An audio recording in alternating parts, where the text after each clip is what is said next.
Ladies and gentlemen, boys and girls, welcome to your breakdown of Macbeth, brought to you by mocks.ie. Act 1.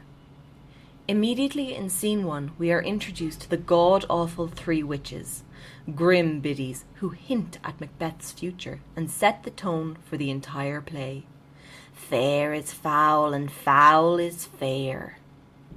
They also hint at prophetic powers when they plan to meet Macbeth on the next day. These ladies are important characters throughout the play and manipulate Macbeth constantly. Their quote, "Fair is foul and foul is fair," is an important one. In Scene 2, we are taken to a military palace at Flores, where we are introduced to King Duncan and his sons Malcolm and Donalbain. We hear about what a marvellous brave warrior Macbeth is. King Duncan laps it all up and announces that he will make Macbeth the Thane of Cawdor. The important characters in this scene are King Duncan, who is shown to be a wise and fair king, and his sons Donalbain and Malcolm. Macbeth is introduced to us as a heroic character who is admired by his peers. His friend Banquo is also described to us, and we hear that they are a powerful team.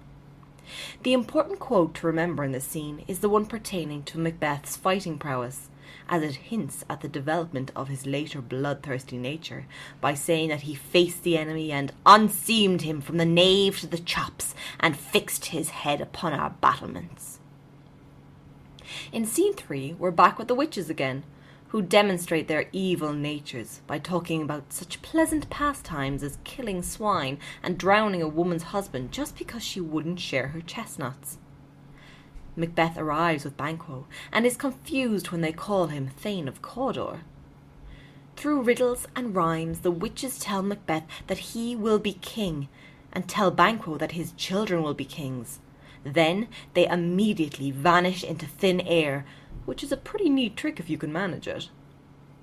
As Macbeth and Banquo discuss this strange event, they are interrupted by the arrival of Ross and Angus, who inform Macbeth that the king has made him Thane of Cawdor.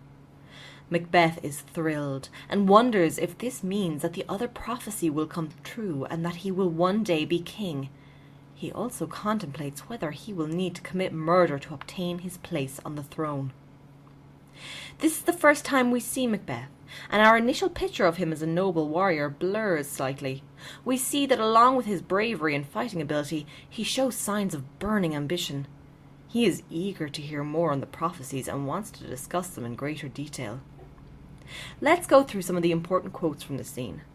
First of all, we have Macbeth's quote when he enters. "So foul and fair a day I have not seen." This ominously mirrors the witch's previous chant. Banquo's warning for Macbeth is an important one as it foreshadows the plot of the play. He tells Macbeth, "Oftentimes, to win us to our harm, the instruments of darkness tell us truths. Win us with honest trifles, to betray us in deepest consequence." In Scene 4, we see the kindly King Duncan once again, who is listening to reports of Cawdor's execution from his son Malcolm. Macbeth and Banquo enter, with Ross and Angus. Duncan then announces his intention to name Malcolm the heir to his throne.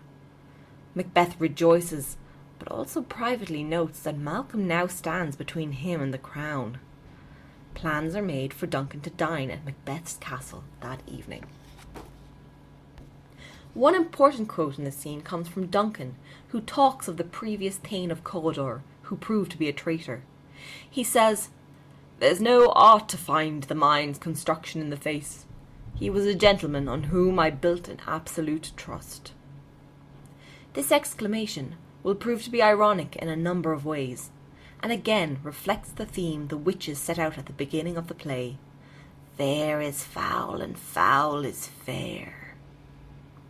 Macbeth notes that there is a barrier in his way to the throne when Malcolm is made heir, and says, "That is a step on which I must fall down or else overleap, for in my way it lies.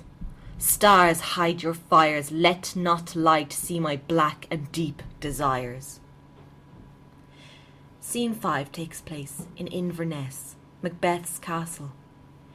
Here we are introduced to the fiery Lady Macbeth as she reads her husband's letter detailing his new title, the visit of the king, and the prophecy of the witches. She revels in the idea of her husband becoming king and vows to do everything she can to help him to the throne, calling down spirits to fill her with the necessary cruelty. Macbeth enters and tells her that Duncan plans to depart the next day. Lady Macbeth, on the other hand, informs him that the king will never see tomorrow. The important quotes in this scene are all from the brilliantly dark Lady Macbeth, who cries, "Come, you spirits that tend on mortal thoughts, unsex me here and fill me from the crown to the toe, top full of direst cruelty," and tells her husband to hide his murderous thoughts and to look like the innocent flower, but be the serpent under it. In the next scene, scene 6, we are shown what a kind King Duncan is. He talks about how lovely the castle is and thanks Lady Macbeth for having him. He asks to be taken inside to Macbeth, whom he professes to love dearly. This scene serves to hammer home how kind and gentle Duncan is, and will make Macbeth's later crime against him all the more heinous. Macbeth, on the other hand, is in scene 7 pondering the murder of the king. He admits to himself that he has no reason to do it other than his own ambition.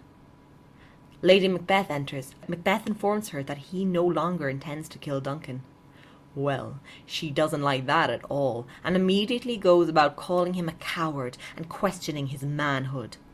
Macbeth asks, well, what will happen if they fail? But she tells him her marvellous plan. They will make the king's chamberlains drunk, and then sneak in and murder Duncan in his sleep. Macbeth is astonished by her ingenuity, and he agrees to go forth with the murder. When Macbeth is nervously contemplating the murder of his king, he mutters to himself, "If it were done when 'tis done, then 'twere well it were done quickly," reminding us that he is seriously planning on carrying the deed out.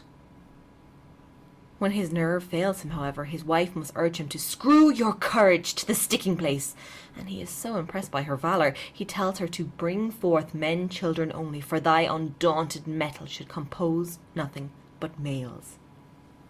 And on that murderous note, we end Act 1.